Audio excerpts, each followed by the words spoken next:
Still Poddable, Still Poddable. Still Poddable, Still Poddable. Oh yeah! Still Poddable, Still Poddable. Still Poddable, Still Poddable. Banner 18. J. King, Jam, Packard and Brian Still Poddable, Still Poddable. The Jay-Z, White, and the catalog. Still Poddable, Still Poddable. The kids are legends, the gods. Still Poddable, Still Poddable, Still Poddable. Still Poddable, Still Poddable. Oh yeah! I just had to go to a bathroom. Welcome back to Still Poddable, the best Celtics podcast out there on the interwebs. I am Sam Jam Packard, joined by Brian B. Robb of MassLive.com and Jay King from The Athletic. We are Still Poddable, a daily Monday through Friday Celtics podcast. And if you want that content every single day, Monday through Friday, go to patreon.com/stillpoddable. This is the weekly free show, unless we are on the CLNS YouTube page, and we are brought to you by Prize Picks and the Game Time app. If you want to save some money on either of those two apps, use promo code CLNS. We are recording right now on a Sunday afternoon after the Celtics dominate in Abu Dhabi, just absolutely sweep the Abu Dhabi series. Sure, it's a preseason game, but the Celtics are back in championship form as they attack defending their title odds. Jay, I asked you both for one wild reaction and one wild overreaction and one actual takeaway from these two games in Abu Dhabi. Jay, I'm going to start with you with your wild overreaction about the Celtics play so far. Baylor Shireman is the worst shooter ever to get drafted in the first round. Stinks. He made one today. He made one. He did make one, and then he actually took a heat check after his one make when he was like 1 for 4 or whatever, which I appreciated. I'm just, it's a stupid overreaction. That's not real. Baylor Shireman, he'll settle down. The nerves will disappear. He'll start to make shots. He'll start to contribute to the offense. The first couple games, he's been getting them up, and some bad misses, some ugly misses, extremely unsightly misses for Baylor Shireman so far. Realistically, though, I thought he would have a chance to earn minutes from the start of the season, or at least earn like the 10th man spot. And it looks right now like that's going to Jaden Springer and Jordan Walsh. So that is a disappointment for Baylor Shireman this early in the season. Obviously, a lot can change. We're two preseason games in, but that is a little disappointing for him. That's a good overreaction, though. I like that. Baylor Shireman stinks. B-Rob, your overreaction.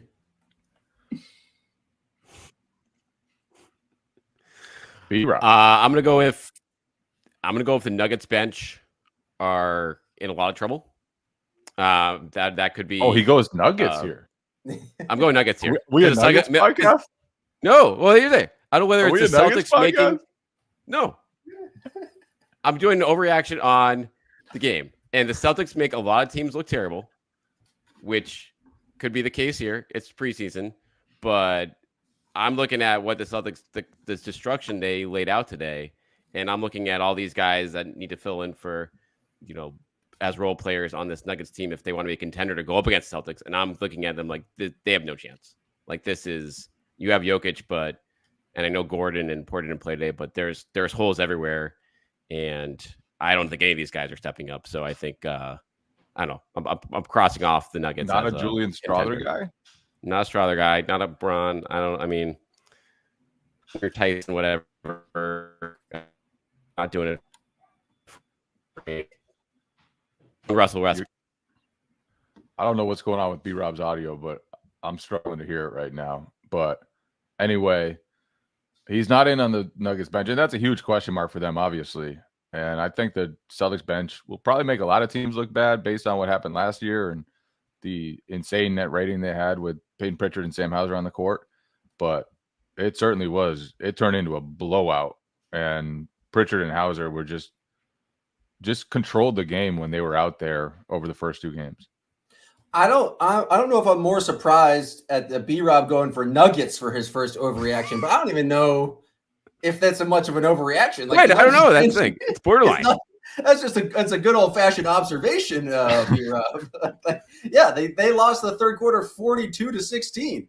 And just looking at their roster, I don't think that's much of a surprise. But and Michael Malone ran through basically all of his timeouts during that stretch. It was incredible. He called one 9:37 left in the third quarter. He was ticked off, coming out angry, and then he later called 2 timeouts in a 45-second span. It was like a playoff game. He was using all his timeouts so quick. It was so fun. Absolutely. In that third quarter, Hunter Tyson was a -27 in 10 minutes. So, B-Rob, I don't know if I'm going to give you credit for overreaction. I think it's a preseason, though, Packard. It's a preseason. You can't judge plus minus in the preseason. That's a huge overreaction. I can do whatever I want on my own podcast. My overreaction. I don't think Michael Malone thinks that's an overreaction. I think if you're on the timeouts in here, he was really reacting to a preseason game. Who uses all their timeouts in a preseason game? Michael Malone does. Can't take him home with you. My overreaction is that Jaylen Brown is going to be a first-team All-NBA player. The guy's phenomenal. The guy is much bigger, added muscle, continues to get better every single year, and just looks ready to play. I think he's going to get to the free throw line more. I think he's added to his scoring. I just think Jaylen Brown is primed to have his best season as a pro, and he's already had some damn good seasons so far in the NBA. But I think Jaylen Brown makes the leap this year. Not just a leap, the leap. And I don't know how to define the difference between those two. It's more of a feeling. But I have a feeling Jaylen Brown's going to be quite good at basketball this year. He had a really impressive game. He bullied Jamal Murray at the rim. He hit some really tough 3-pointers, including a pull-up that I was like, what's Jaylen doing? Why is he taking that shot? But it was the passing that did it for me. And like last season, things didn't click for him until about halfway through. Like he was bought in. He was kind of changing the way he played, becoming more of a facilitator, and it didn't click for him for a while. And now he gets it. Like he had 2 kickouts to the corner in transition where he drew the defender in the paint, didn't force it, the guy for a wide open 3. He had that other play where they found him inside and he just dumped it off. I think it was to Cornette. Just like the way he processes the game just continues to improve. And that to me is what's most important, on top of him being in just ridiculous physical conditioning. Yeah, and I guess I'll go into, on top of that, I'm just with the passing from him.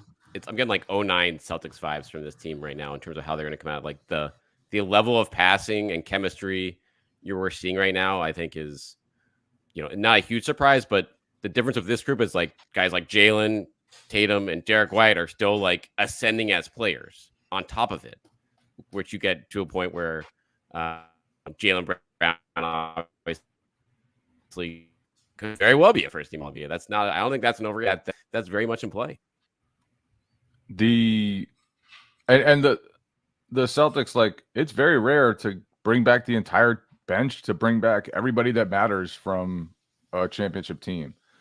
And so the Celtics most of the guys are young enough that, like you said, they should be ascending, but it's also like there's attrition on most championship teams because you can't afford to keep people. You can't, like, people want more opportunities, whatever. There's just like something that goes wrong that impacts your rotation.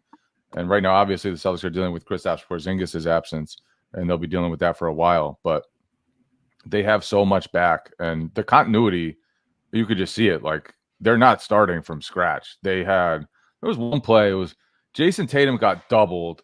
He threw it to the other side to Derek White, who didn't even land. He jumped to catch the pass and just fired it right away to Luke Cornette for an and one. And it was like, they just know how to play together. Tatum knew that White wasn't open, but knew that pass would create the opening. And that's the stuff that really makes a team special. And they just, like, for the second preseason game, less than 2 weeks after they started practice, it was a really, really sharp performance today. I'm gonna go off that for my, I guess, actual takeaway, and just how seamlessly it feels like Luke Cornett plays with the starters. Just how well he's passing off the short roll. I think it's just like the team has so much continuity. But I've just been impressed with Cornett starting both of these games. I didn't realize Horford, refuses to play in Abu Dhabi. That's his personal choice, but. I just have been impressed by Cornett playing with starters, short roll, immediately catching the ball in the paint and pivoting and finding someone on the other side of the court. And I just think it's going to be especially important with Kristaps being out the first couple of months to have just a guy in there who can keep the ball moving and is not a zero on offense. And so I don't think Cornett had great numbers necessarily in either of the games, but there was just a fluidity of the offense that I thought he kept things moving when he's with the game, and they're just confident with him making that play on the short roll and keeping the ball moving. It's not like he's a zero on offense. He's a playmaker there, and the offense keeps going. And so in terms of actual takeaways, it's like they still feel pretty comfortable, especially on the offensive end of the court with Luke Cornett still in the game. They felt so comfortable that Jason Tatum hit him with a look-ahead pass in transition. I thought it was going to be a highlight. It did not go well. It looked for a second like Cornett was just going to just stroll in there for a big dunk. Nikola Jokic was in the corner, like kind of shrugging, like, why is nobody moving over to guard this 7'1" guy dribbling in transition? Cornett got all the way to the rim. The ball did not make it to the net. It struck the front of the rim, and it was. How much do you think that's gonna be in the film session for the next week? Just keep showing it. Just everybody laughs at Luke Cornett's expense. Yeah, that was a funny moment because obviously that's not his game, but he almost made it work and then just kind of botched the finish. Today's episode is brought to you by Prize Picks. Prize Picks is the best place to get real money sports action. Join over 10 million users and sign up today. Prize Picks invented the flex play, which means you can still cash out if your lineup isn't perfect. You can double your money even if one of your picks doesn't hit. Sign up today and get $50 instantly when you play $5. You don't even need to win to receive the $50 bonus. It is guaranteed. Folks, with the NBA season just around the corner, it's your chance to get in on the fun with Prize Picks. I know we're going to be picking Jason Tatum overs, Peyton Pritchard overs in the preseason, and so that's why you should go to Prize Picks today. Download the app today and use code CLNS to get $50 instantly after you play your first $5 lineup. That is promo code CLNS to get $50 instantly after you play your first $5 lineup. Prize Picks. Run your game. B-Rob, what do you have an actual takeaway in addition to your other actual takeaway about the Nuggets bench being shitty? Actual takeaway, Sam Hauser in between game. The man took. I told you, Jay. He's the 2-point daddy. He's the new 2-point daddy. I told you. What he hit, like two 2-pointers over 2 games. Let's tone it down a little bit. I mean, 3 of 4 from 3 of 4 today. Took more 2s than 3s today. So he's coming in. We're getting ready to dribble drive. A couple of nice in between shots. I don't know. Probably not good for the efficiency numbers overall here, but the man is expanding his arsenal, if you will. And that's a good thing. Like if teams are gonna overplay him, and he can put the ball on the floor and pull up from mid range or just get all the way to the basket, like that's probably just gonna open up more shots for the rest of the team within the ball movement of this offense. And I do think the more drive and kick stuff, if they can just integrate more and more of that, now that as Jay went over, like the chemistry and the continuity is there, that just makes them just even a tougher guard every single night. If teams are running Hauser off the line and he can do anything in within the 3-point line, I think that just adds to the offensive efficiency of this team. It may hurt Hauser's numbers, but Jay, I think we did over-unders, and I said he was going to make more than 65 2-pointers across the whole season, and he made 3 in one game today. So I think that helps my argument where you didn't believe. Defend yourself. Congrats. Thank you. You are on pace, except this game doesn't count, and actually It's means good. nothing It's a towards good the total. indicator. It's a good indicator. Is it? I don't see why not. For my argument right now, for the purposes of this conversation It's right now, the only indicator we have so far. I'll give you that. exactly. All right, Jay. If you don't want to recognize new 2-point daddy Sam Hauser, what is your main takeaway or one takeaway you have from these first two games? That's not an overreaction. The biggest takeaway to me is that Springer and Walsh appear to be positioned to take whatever minutes are behind Peyton Pritchard and Sam Hauser on the bench. And obviously those two guys are questionable shooters at best, but I like the way they played over the first couple of games. Springer, he got over aggressive there in the bonus on one defensive possession and ended up fouling Pickett and sending him to the line. But his ball pressure is unique, really rare for a guy to be able to slide his feet the way he does with the strength that he has. And then I like the way that he and Walsh were able to be complementary pieces offensively. They both had moments today. Walsh had one play where he stole it at one end, dribbled it in transition the other way, led the break himself, and then pivoted and left it off to Sam Hauser for a three. And then Springer had a play in transition where he led the break and then patiently waited. Peyton Pritchard filled the lane. He hit him for three. It's like when you're on the court, you're going to be out there to try to set up the scores, to try to fit into the offense as designed to get shots to other players. And I thought both those guys did that over the first two games. I thought they impacted the games on the offensive glass with their defense and by just being like solid passers. So I was impressed by the way both those guys played, especially after, I don't think anyone outside of the Celtics coaching staff really knew how they would approach the opening that was left by O'Shea Brissett's departure. But it looks so far that Springer and Walsh are in lead position for that. And I think, positive sign that two of the young guys are probably going to take that. Although it doesn't appear that there's a lot of competition for those guys right now. B-Rob, who would you say has the upper edge right now in terms of Springer or Walsh? And I guess the follow-up question to that is how many minutes are we actually talking about here? Because it's not like O'Shea Brissett played a lot of minutes because it's definitely like the position outside the normal rotation for the Celtics this year. Right. We're talking about 10 to 15 minutes on nights out doesn't play.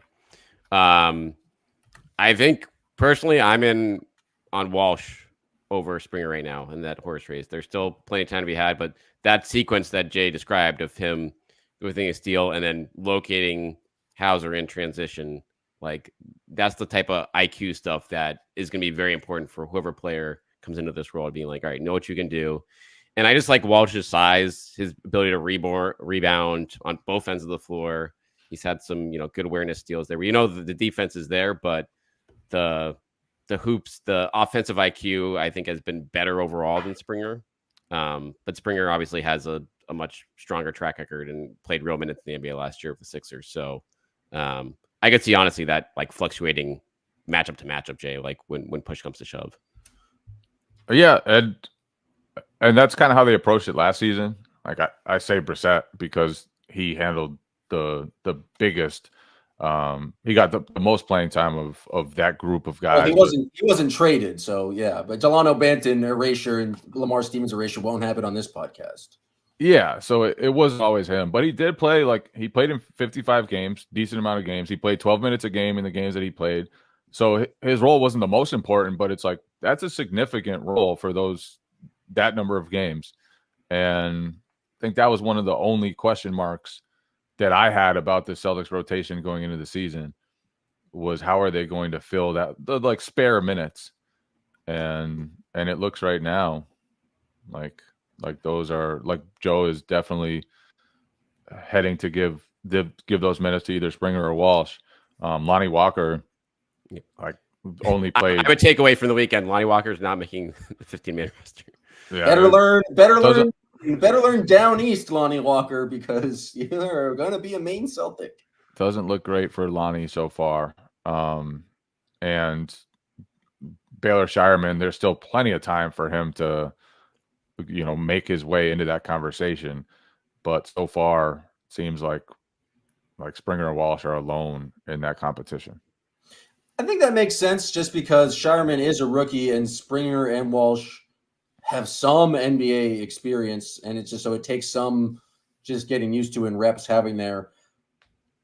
My instant reaction is that Springer is a little bit more of a neither of them are great three-point shooters. Neither of them are great offensive players. You guys mentioned the IQ plays that Walsh has made and more connectivity on the offensive end. But in my head, Springer can shoot the ball more efficiently than Walsh. But I agree with you, B-Rob. I think if I had to rank them right now. What gives you that idea? Purely vibes. I don't know. You can look at the statistics alone because I think, did Springer hit a three-pointer today? Yeah, he hit one. Walsh hit one on Friday. What's his career? He's like 20. I mean, they're both. Walsh hit 2 on Friday. Yeah. Ooh. Well, maybe I forgot about the second one. 2 for 6. It could be wrong. I'm telling you, it's based on nothing at all. Who do you think is a better three-point shooter at this point in their career? Is it Walsh or is it Springer? I think they're both bad. I think they're both bad. I think that could be a problem. But O'Shea never took threes.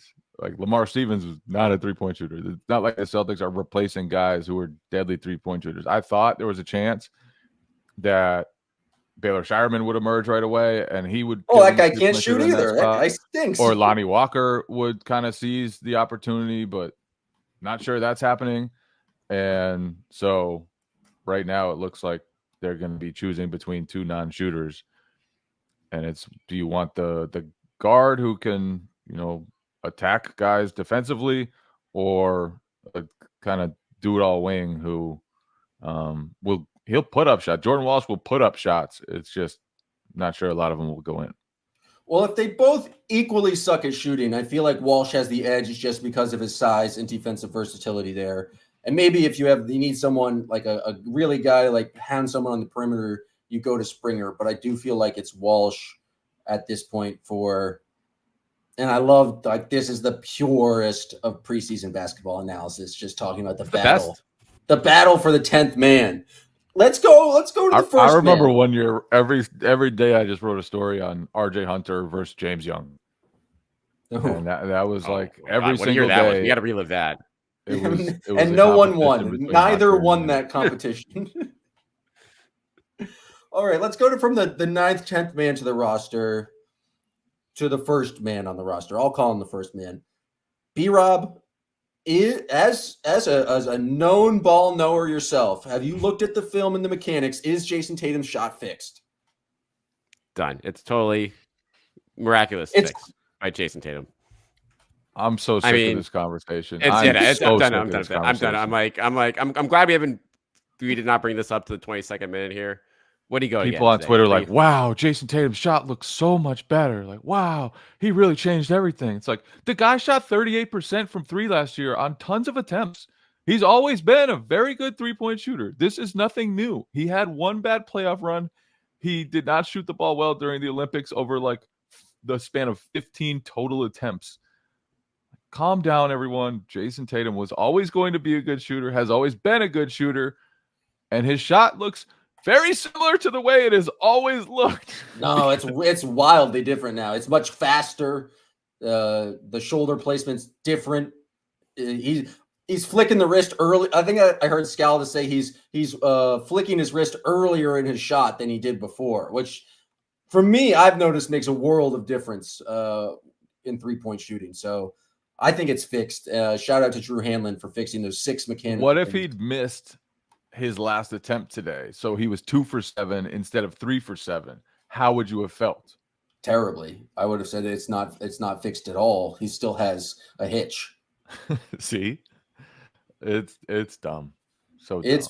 It's very dumb. I know we're supposed to be process over results, but I can't figure out the process because I'm not a shock doctor. And thank you, Jay, for calling out all the fakers out there on the people like, oh, everything looks changed. Everything is different in Jason Tatum's shot because it's just like Jason Tatum has said that he needed to work on his shot or his mechanics. And so now it gives everyone an opportunity. He made a mistake, or somebody made a mistake revealing that, because nobody would be talking about that if they had just come back and nobody had said he made changes.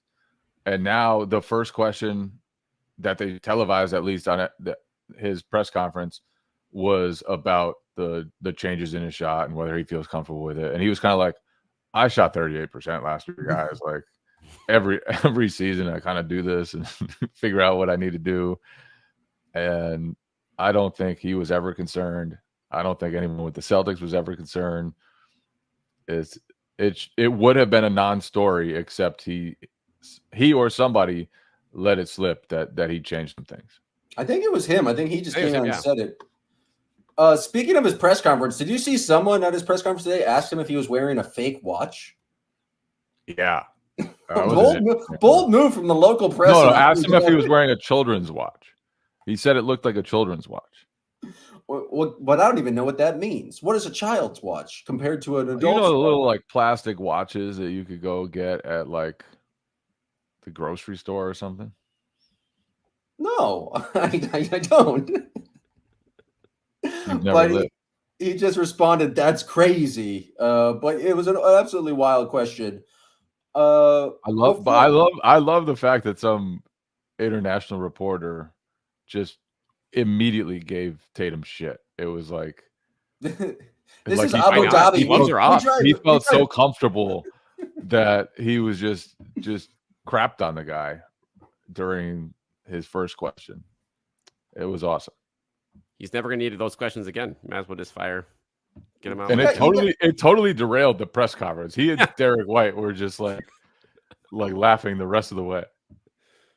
I gotta say, I like the joint press conferences having the two guys up there. Yes. I think Derek White got tough. a question about his like great offensive rebounding, and Tatum looked at the box score, was like, you had 2 rebounds in this game, and it was just like they were like laughing about it. I like the dynamic of that. Maybe you guys have a different perspective as beat reporters. I have a totally different perspective. Let's hear it. I want my questions answered legitimately. I don't want two guys like laughing with each other instead. Oh, that's you're. I'm not saying it's like the most important job what I do. But do you think it completely erases the? But if I ability ask for the them to question, answer? I would like. Yeah, I think it does sometimes change the dynamic, and sometimes gives you. And sometimes the answers are better. I'll give you that. Like sometimes the dynamic, having a friend up there, kind of loosens things up. But doesn't the burden fall on you guys to ask better questions at that point and not give them something they can laugh at you for?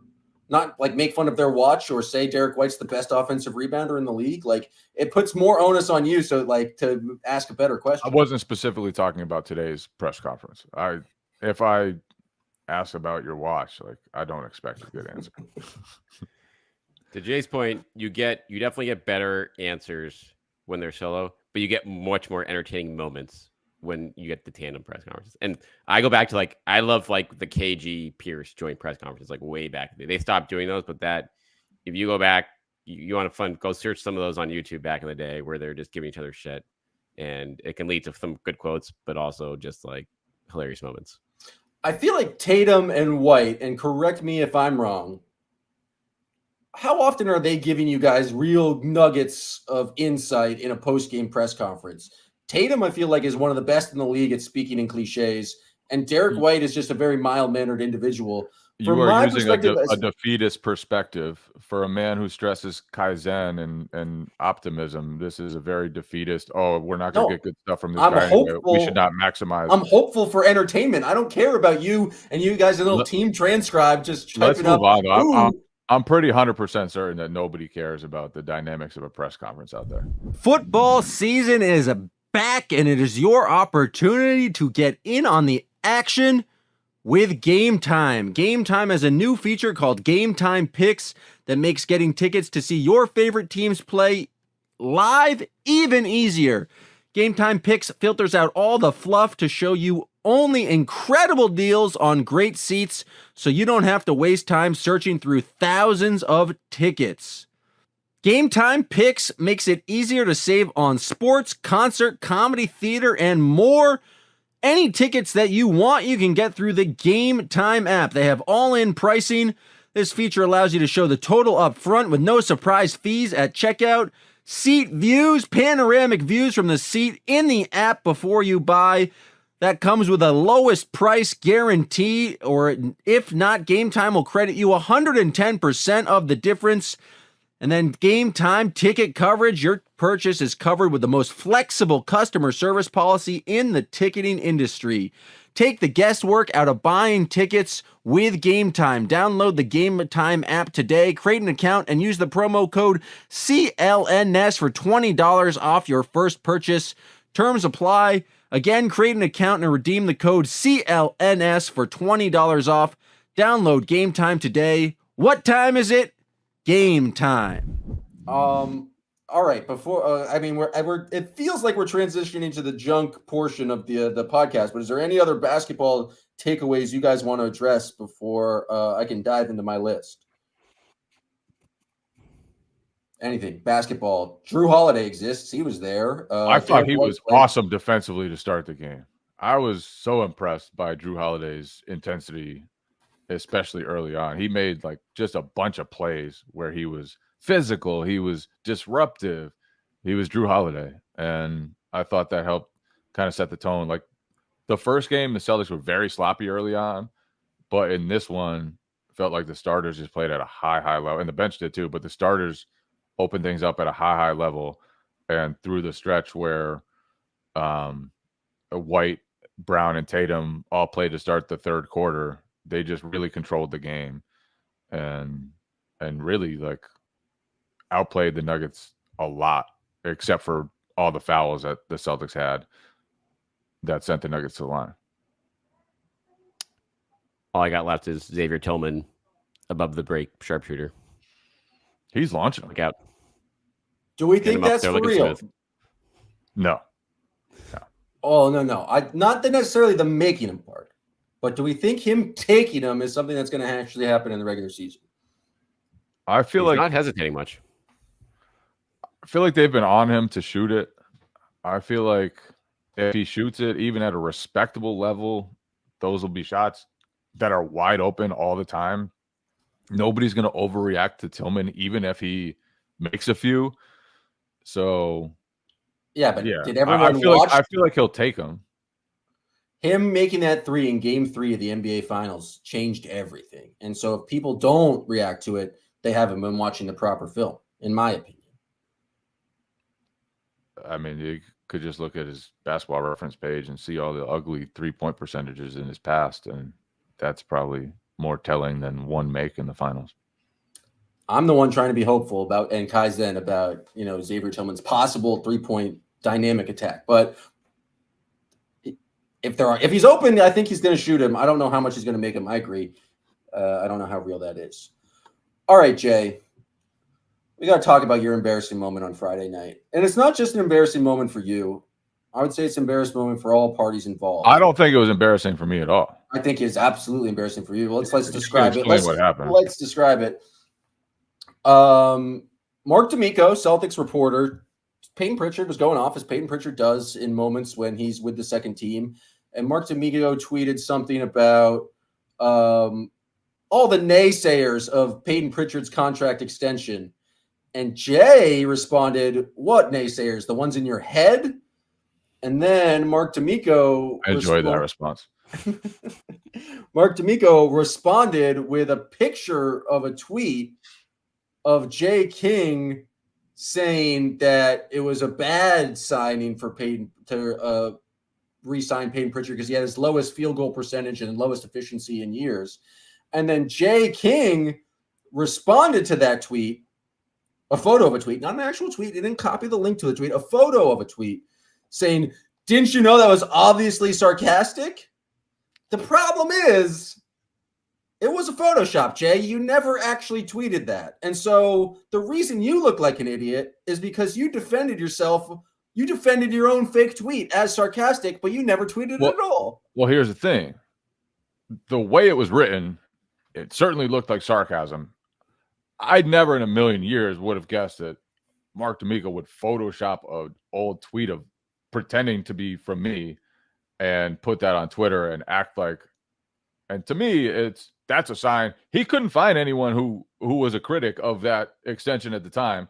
So he decided, I'll Photoshop Jay saying something bad. And so I never in a million years thought that wasn't a real tweet. The way it was written, I did. and certainly I did because I knew that way it wasn't I in knew your my voice. thoughts at the time, and it was very clearly like a value extension that had a chance to be pretty good if Pritchard emerged as a solid bench player, which I think at the time, losing Malcolm Brogdon, everyone thought that he would. And so I just thought, I didn't think it was embarrassing on me at all. Who would think that someone would fake that? Here's the thing, though. The fake Photoshop. It was why my brain was in a pretzel, though. I've never would have guessed that one. The fake tweet was like in a weird, like sarcastic tone that you don't tweet in whatsoever. And so as soon as I read the fake tweet, I was like, that's not a Jay tweet. Yeah. Jay would not tweet, be like, it crossed my mind. I was like, travesty? I don't think, like, why would I tweet that in that manner? you would not have called it a travesty that they signed him sarcastically. flag. That's just not how you do it. Yeah, it should have tipped me off. But again, goes back to what kind of weirdo photoshops an old tweet. Well, here's the thing. Did you ever You're search? in his head, Jay. You're in his head for You're him to go definitely the in his head. Photoshop route. D'Amico looks worse than you do. Going out of your way to Photoshop, by all means, is the worst look here. But at any point, did you search to confirm that was a real tweet of yours? Or you I just had no accepted it as idea. fact? I just went along with my life. I had no idea until B-Rob texted us in the group saying, "Did you get got by a Photoshop?" And I was like, wait, he photoshopped that? And then I searched. After that, I searched to see if I had ever tweeted that. I had not, and that was so. B-Rob tipped me off. I wasn't on Twitter at that time, and I hadn't seen like his follow-up tweet saying that he had photoshopped it. So that was, But also weird moment for him to put that as by the by and leave that up originally, and then so there's like hundreds of people burying you, thinking that you were burying that. I don't know. It's just not a good look because, like you said, Jay, like your argument here was right. I don't know anyone who buried this Peyton Pritchard contract when it came out, and so it was a reach on his end initially, and he deserved. I had fun. I don't care if it was embarrassing that I got by a Photoshop of my own tweet.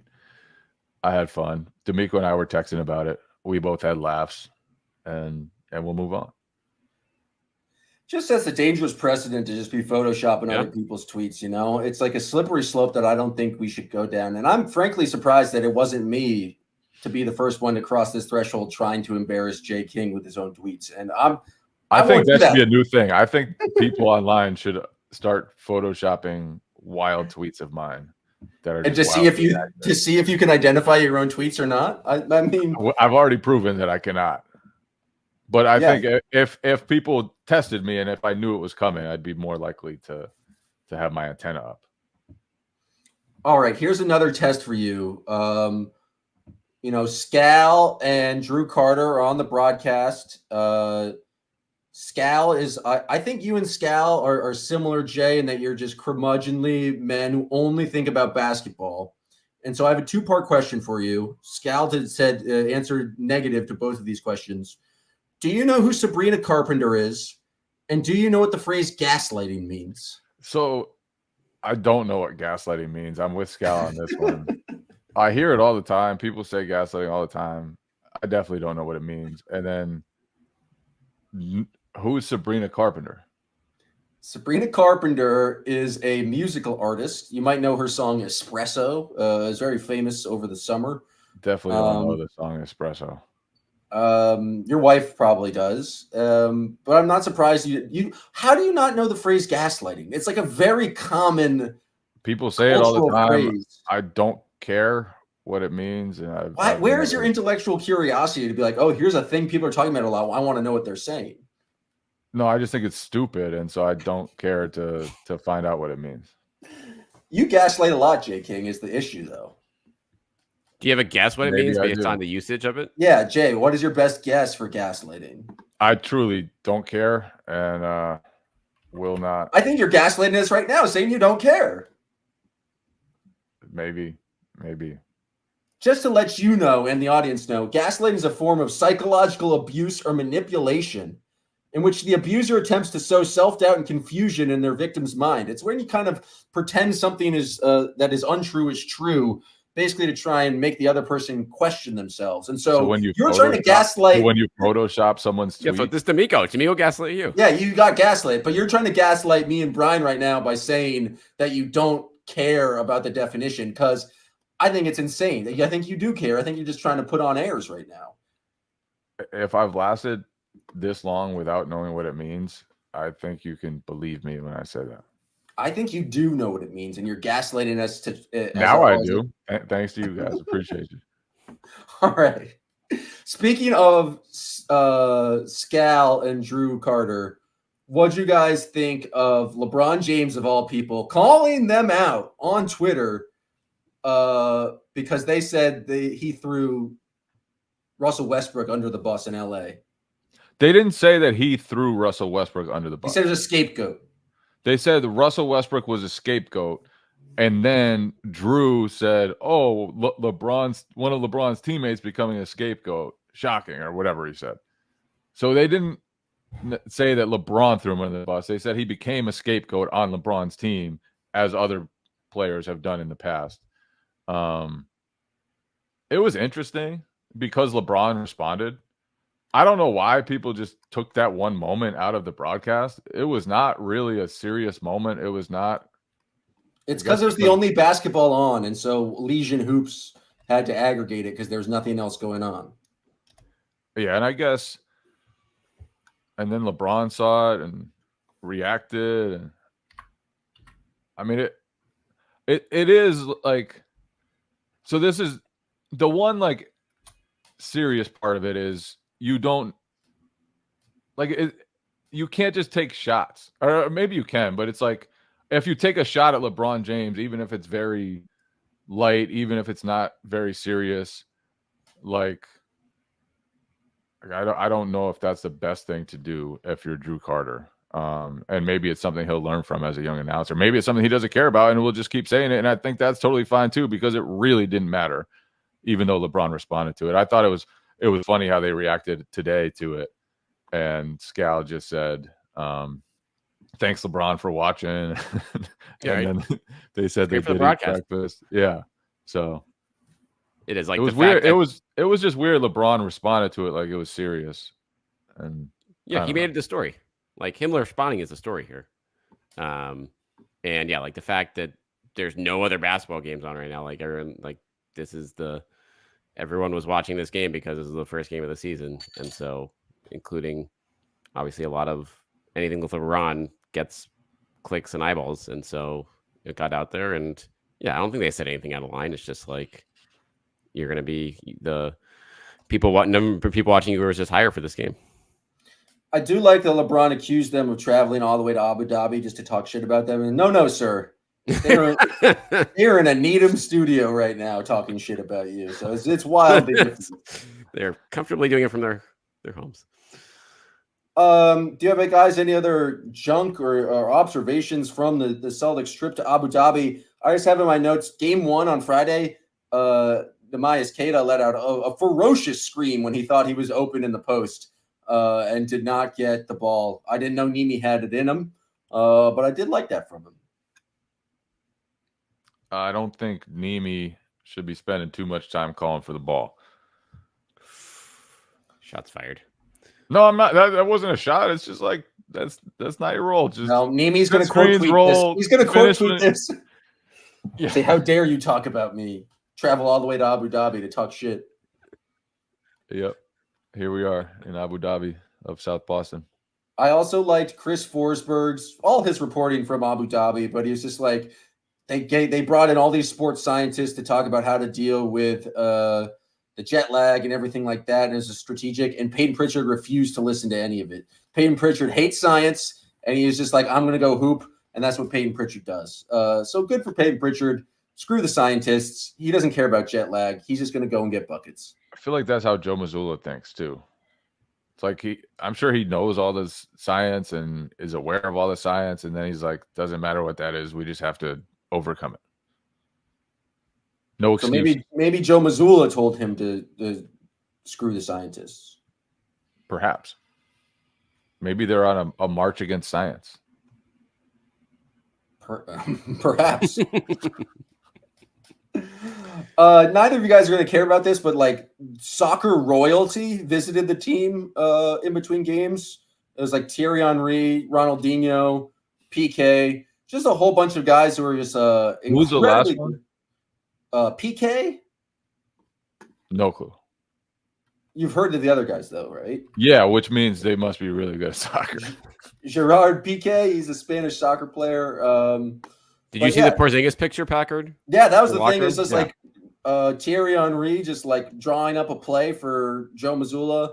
I thought that was very cool. I didn't know everyone just casually hung out in Abu Dhabi. Maybe they were there for the Abu Dhabi games, but I just thought it was cool to see all those guys interacting with the Celtics. I know a lot of the Celtics are big footy fans. Speaking of football, great win for the Gulls today. 3-2 over Tottenham. 3 goals in the second half. 6th in the league. People are excited. But that's all I got in terms of junk. Any other observations from the Celtics' time in Abu Dhabi? I think we got it all, baby.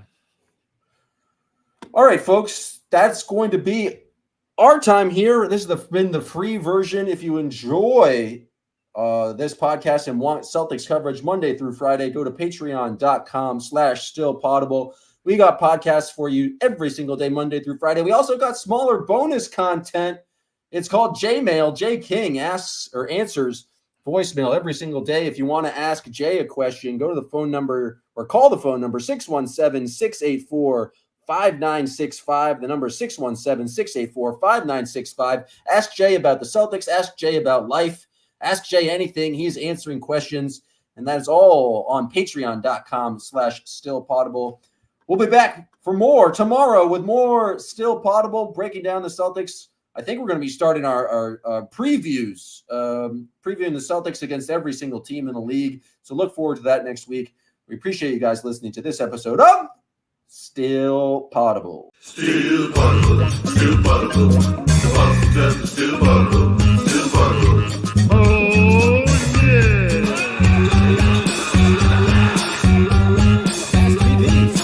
Go down from eating and drinking and all that wild stuff.